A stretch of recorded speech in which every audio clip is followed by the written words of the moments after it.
মাত্র 2 মিনিটে এমন সুন্দর পাউরুটি বানিয়ে ফেলতে পারবেন। কেমন সুন্দর কালারটা এসছে দেখুন, তেমনই সুন্দর কিন্তু দেখতে লাগছে। কেমন সুন্দর জালিদার হয়েছে আর কতটা নরম হয়েছে। দুদিকটাই দেখুন খুব সুন্দর কিন্তু কালার হয়ে গেছে আর খুব সুন্দরভাবে ফুলে উঠেছে। কেমন সুন্দর নরম হয়েছে দেখুন। ওপর দিক থেকে এইভাবে করে একটু তেল ছড়াতে না ছড়াতেই দেখুন কত সুন্দরভাবে ফুলে উঠছে। নমস্কার বন্ধুরা, পিওর রান্নাঘরে আপনাদের সকলকে স্বাগত জানাই। আজকের ভিডিওতে আমি শেয়ার করব কিভাবে বাড়িতে মিষ্টি পাউরুটি বানানো যায়। এই মিষ্টি পাউরুটি গুলো বাড়িতে মাত্র 2-4টি উপকরণে বানানো যায় আর খুব সহজভাবে তৈরি করে নেওয়া যায়, আর কোনো রকম বেক করারও ঝামেলা নেই। তো চলুন বন্ধুরা, রান্নাঘরে কি আজকের রেসিপিটা আপনাদের সাথে শেয়ার করি। আশা করছি আজকের ভিডিওটা দেখতে আপনাদের সকলে ভালো লাগবে, তাই অবশ্যই করে কিন্তু পুরো ভিডিওটা শেষ পর্যন্ত দেখবেন। আর আমার চ্যানেলে নতুন বন্ধু হয়ে থাকলে অবশ্যই আমাদের চ্যানেলটিকে সাবস্ক্রাইব করে এবং আমাদের ফেসবুক পেজটিকে ফলো করে আমাদের পাশে থাকবেন। পাউরুটিগুলো বানানোর জন্য প্রথমে আমি ডোটা মেখে নেব। ডোটা মেখে নেওয়ার জন্য এখানে একটা বড় পাত্র নিয়ে নিয়েছি, আর আমি এখানে নিয়েছি একটা ডিম। এই ডিমটা প্রথমে ফাটিয়ে নেব।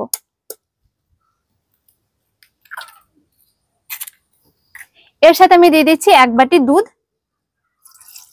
দুধের পরিমাণটা কিন্তু কম বেশি করে নিতে পারেন।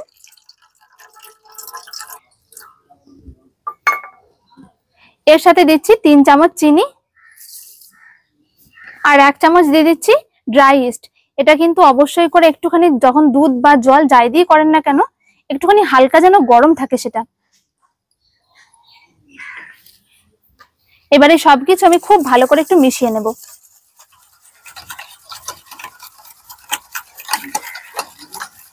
চিনির পরিমাণটা আমি একটু কম করেই নিয়েছি, যদি মনে আর একটু বাড়াতে হবে তাহলে কিন্তু নিজেদের পছন্দ মতন একটু কম বেশি করে নিতে পারেন।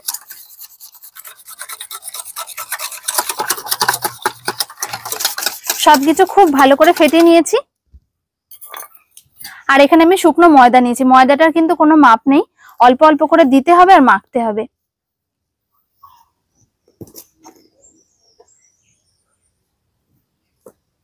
ময়দার পরিবর্তে আটা দিয়েও করা যায়, তবে পাউরুটি কিন্তু ময়দা দিয়ে বেশি ভালো লাগে খেতে। আটার একটা হালকা আটার গন্ধ বেরোয়।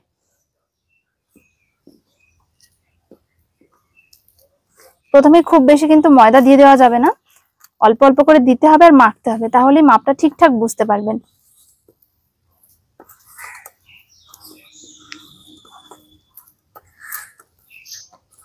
অল্প অল্প করে ময়দা দিয়ে আমি একটা ডো মেখে নিয়েছি দেখুন। তবে ডোটা কিন্তু বেশ আঠালো আর চিটচিটে লাগবে, তার জন্য হাতে আমি একটুখানি সাদা তেল মেখে নিচ্ছি, তাহলে এই ডোটা মাখতেও সুবিধা হবে আর খুব সুন্দর বেশ একটা মসৃণ ভাবও আসবে। এই দেখুন, একটুখানি হাতে তেল মেখে নেওয়াতে আর কিন্তু লেগে যাচ্ছে না। আর অবশ্যই করে কিন্তু একটুখানি হালকা এরকম চিটচিটে ভাব থাকবে এবং নরম থাকবে, সেরকম করেই মাখবেন, কেননা খুব বেশি শক্ত করে মাখলে কিন্তু ডোটা ফুলতে বেশ খানিকটা সময় লেগে যাবে। ডোটাকে আমি মেখে একটুখানি গোল করে নিয়েছি। এবার আমি এর উপর দিয়ে একটুখানি সাদা তেল মাখিয়ে রেখে দেবো।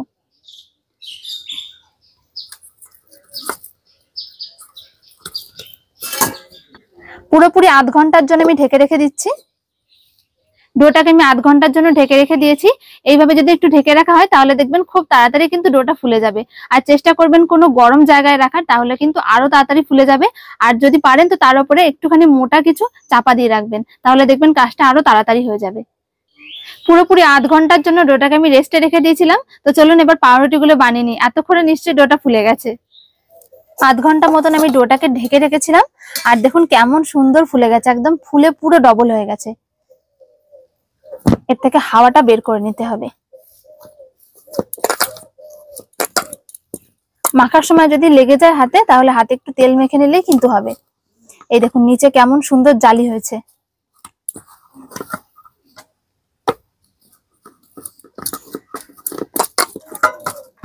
খুব ভালো করে আমি ডোটাকে একটুখানি মেখে নিয়েছি। এবার এর থেকে আমি ছোট ছোট করে কয়েকটা লেচি কেটে নেব। এই দেখুন ঠিক এরকম করে কেটে নিচ্ছে, যেরকম রুটির সাইজ হয় ঠিক খানিকটা সেরকম।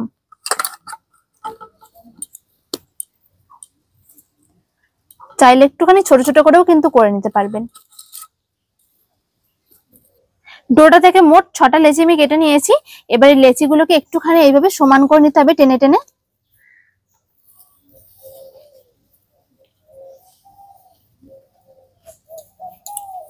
এই দেখুন বেশ ভালো করে মসৃণ করে সমান করে নিয়েছি। আর এখানে একটা থালাতে আমি একটু শুকনো ময়দা ছড়িয়ে দিয়েছি, তার উপরে রাখছি। তা না হলে দেখবেন এটা ছড়িয়ে কিন্তু থালার সাইডে সাইডে নিচেই লেগে যাবে।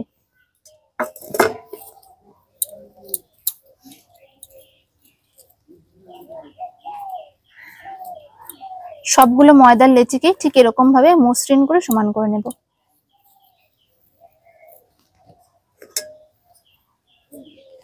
সবকটা লেচিকে আমি থালার মধ্যে নিয়ে নিয়েছি। আর যখন রাখবেন তখন কিন্তু একটু ছেড়ে ছেড়ে রাখতে হবে, কারণ এর মধ্যে যেহেতু ইস্ট দেওয়া রয়েছে, তৈরি করতে করতেই দেখবেন ফুলতে শুরু করেছে। আমি এখানে চাকির ওপর একটুখানি সাদা তেল মাখিয়ে নিচ্ছি।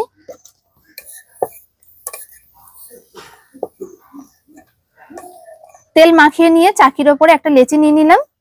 এবার হাতে করে এইভাবে করে একটু চ্যাপটা করে নেব। তারপরে একটুখানি গোল করে বেলে নেব, আর একটু মোটা করেই কিন্তু বেলতে হবে।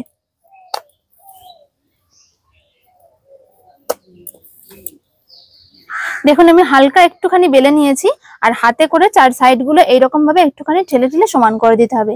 এর মধ্যে যেহেতু ইস্ট দেওয়া রয়েছে, তাই একটুখানি কিন্তু শেপটা এদিক ওদিক হবেই।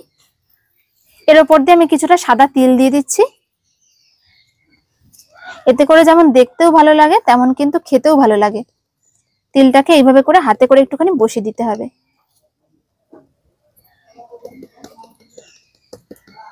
তারপরে এর ওপর দিয়ে আমি একটুখানি দুধ এইভাবে ব্রাশ করে দিচ্ছি। এতে করে কিন্তু দেখবেন পাউরুটির ওপরের যে কালারটা, সেটা কিন্তু খুব ভালো আসবে। এবার একটা পিৎজা কাটার নিয়েছি, এইটা দিয়ে মাঝখান বরাবর এইভাবে কেটে দিচ্ছি, তবে একদম কিন্তু নিচে পর্যন্ত না, একদম হালকা হালকা ওপর দিয়ে। চারি সাইড দিয়ে কেটে এইভাবে করে একটা ডিজাইন করে নিচ্ছি। আর যদি হাতের কাছে এরকম পিৎজা কাটার না থাকে, তাহলে বাড়িতে যদি ছুরি থাকে তাই দিয়েও কিন্তু করে নিতে পারেন। সব শেষে এর মাঝখানে একটা কিসমিস বসিয়ে দিচ্ছি। ব্যাস, তাহলে দেখুন দেখতে কতটা সুন্দর লাগছে। এই দেখুন একটা পাউরুটির শেপ আমার পুরোপুরি তৈরি করে নেওয়া হয়ে গেছে। তবে এগুলো একসাথে সব বানিয়ে রাখা যাবে না, তার জন্য যখন আমি ভাজবো, ভাজার সাথে সাথেই বানাবো এরকম ভাবে।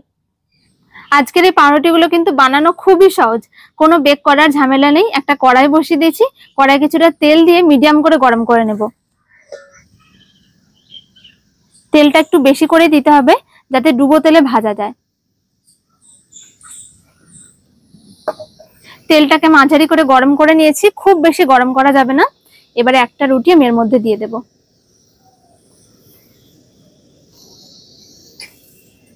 দেওয়ার সাথে সাথে দেখবেন এরকম তেলের ওপরে ভেসে উঠবে। আর যখনই একটু ভাজা হতে শুরু করবে, তখনই এর ওপরে ওপরে তেল ছড়াতে হবে।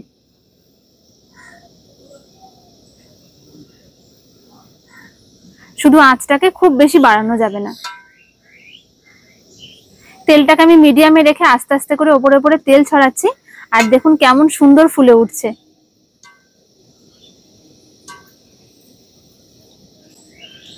এই দেখুন চারি সাইড গুলো একদম পুরো বলের মতন ফুলছে।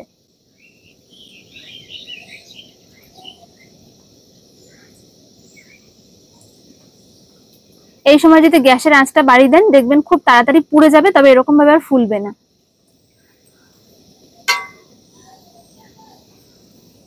এক পিঠ দেখুন খুব সুন্দর করে কিন্তু ভাজা হয়ে গেছে, আর খুব সুন্দরভাবে ফুলেও গেছে। এবার আমি উল্টে দিচ্ছি। এই দেখুন নিচের সাইডটাও কিন্তু খুব সুন্দরভাবে ফুলেছে, বোঝা যাচ্ছে। তবে এইরকম ভাবে অপর দিকটাও এইভাবে তেল ছড়াতে হবে।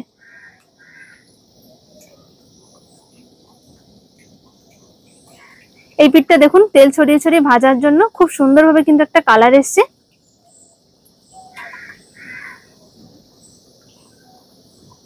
এবার আমি অপর দিকটা উল্টে দিচ্ছি। এই দিকটাও দেখুন খুব সুন্দর কিন্তু একটা কালার এসছে। এর থেকে আমি আর বেশি লালচে করছি না। কেমন সুন্দর কালারটা এসছে দেখুন, তেমনই সুন্দর কিন্তু দেখতে লাগছে। ওই একই তেলে আমি আরো একটা রুটি দিয়ে দিচ্ছি।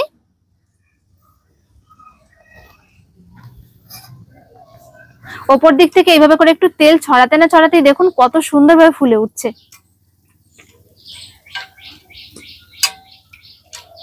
ঘন্টার পর ঘন্টা বেক করার কোনো দরকার নেই, মাত্র 1-1.5 মিনিটের মধ্যে এরকম একটা পাউরুটি তৈরি হয়ে যাবে। দেখুন তেল ছড়াতে না ছড়াতেই কেমন সুন্দর ফুলে উঠেছে। যখন এরকম সুন্দর ফুলে উঠবে তখনই হালকা করে একটুখানি উল্টে দিতে হবে। এই দেখুন নিচের দিকটা কিন্তু খুব সুন্দর একটা কালার আসতে শুরু হয়ে গেছে। দুদিকটাই দেখুন খুব সুন্দর কিন্তু কালার হয়ে গেছে আর খুব সুন্দরভাবে ফুলে উঠেছে।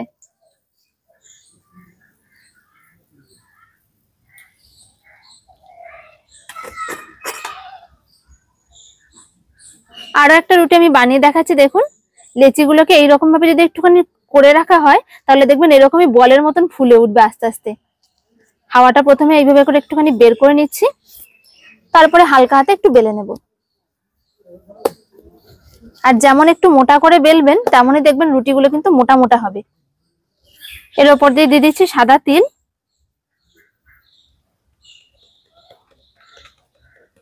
তারপরে এর উপর দিয়ে হালকা দুধ ব্রাশ করে দেব। দুধ দেওয়ার ফলে দেখছেন তো কালার গুলো কেমন সুন্দর হচ্ছে, তাই চেষ্টা করবেন এরকম ভাবে একটু দুধ ব্রাশ করে দেওয়ার। এবারে পিৎজা কাটার দিয়ে ডিজাইনটা আমি করে নিচ্ছি।